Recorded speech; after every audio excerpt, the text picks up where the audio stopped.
দ্বিতীয়ৰ কাৰ্যালয়ত নহয় এতিয়াৰ পৰা ড্ৰাইভিং ইনষ্টিটিউটে দিব ড্ৰাইভিং লাইচেন্স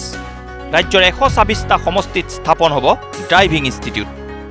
ড্ৰাইভিং লাইচেন্সৰ বাবে এতিয়াৰ পৰা আৰু আপুনি দ্বিতীয় অফিচলৈ গৈ দালালৰ শৰণাপন্ন হোৱাৰ প্ৰয়োজন নাই ড্ৰাইভিং লাইচেন্সৰ বাবে হাজাৰ হাজাৰ টকা উৎকোচ দিয়াৰ কাৰণ মুখ্যমন্ত্ৰী ডক্টৰ হিমন্ত বিশ্ব শৰ্মাৰ ঘোষণা এতিয়াৰ পৰা দ্বিতীয় অফিচৰ পৰিৱৰ্তে ড্ৰাইভিং ইনষ্টিটিউটে প্ৰদান কৰিব ড্ৰাইভিং লাইচেন্স আৰু যাৰ বাবে ৰাজ্যৰ 126টা সমষ্টিত 126খন ড্ৰাইভিং ইনষ্টিটিউট প্ৰতিষ্ঠা কৰা হ'ব বুলি ঘোষণা কৰিলে মুখ্যমন্ত্ৰীগৰাকীয়ে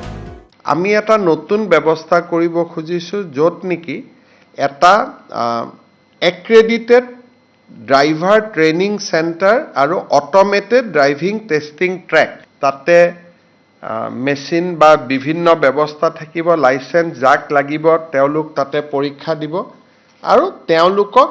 এই ইনষ্টিটিউটখনে লাইচেন্স দি দিব তাত আৰু দ্বিতীয় চহীৰ কোনো প্ৰয়োজন নহ'ব 126টা সমষ্টিত 126খন ড্ৰাইভিং ইনষ্টিটিউট খোলাৰ বাবেও কেবিনেটে অনুমোদন দিছে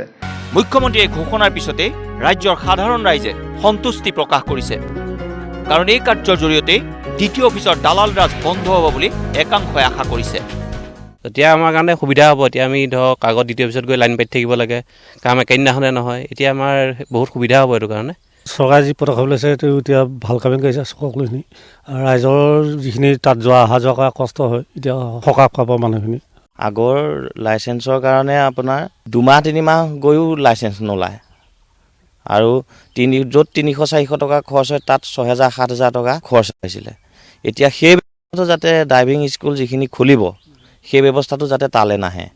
দ্বিতীয় অফিচলৈ গৈ আৰু এতিয়াৰ পৰা হাজাৰ হাজাৰ টকা গাঁঠিৰ ধন ভাঙি ড্ৰাইভিং লাইচেন্স লোৱাৰ প্ৰয়োজন নাই নিজৰ ঘৰৰ কাষতে লাভ কৰিব ড্ৰাইভিং লাইচেন্স সেই সন্তুষ্টি ৰাইজৰ অসমৰ এই জনপ্ৰিয় মুখ্যমন্ত্ৰীয়ে যিসমূহ সুন্দৰ পদক্ষেপ লৈছে তাত আমি সাধাৰণ ৰাইজ হিচাপে আমি খুব সুন্দৰ পাইছোঁ আৰু তেখেতৰ এই পদক্ষেপক আমি আদৰণি জনাইছোঁ আমি যদি ড্ৰাইভিং লাইচেন্সৰ কাৰণে দ্বিতীয় অফিচত যাওঁ কেতিয়াবা ছাৰক লগ নাপাওঁ বহুত টাইম ৰখি থাকিব লাগে কাজিৰঙাৰ পৰা গোলাঘাট দ্বিতীয় অফিচ যাবলগীয়া হয় মুখ্যমন্ত্ৰীয়ে ভাল পদক্ষেপ লৈছে তাকে আমি ধন্যবাদ জ্ঞাপন কৰিছোঁ অত্যন্ত ভাল হৈছে আগতে আমি দেখা পোৱা যায় যে লাইচেন্স লাৰ্ণাৰখন উলিয়াবলৈ বহুত টাইম লাগে তাৰপিছত আকৌ প্ৰচেছবিলাক দীঘল হয় এতিয়া যিহেতু ড্ৰাইভিং ইনষ্টিটিউটবিলাক হ'ল তাত তেওঁলোকে শিকিব পাৰিব লাৰ্ণাৰ লাইচেন্স পাব যেতিয়া তেওঁলোকে কমপ্লিট হ'ব ড্ৰাইভিং লাইচেন্সটো সহজতে উলিয়াব পাৰিব ব্যুৰ' ৰিপৰ্ট নিউজ লাইভ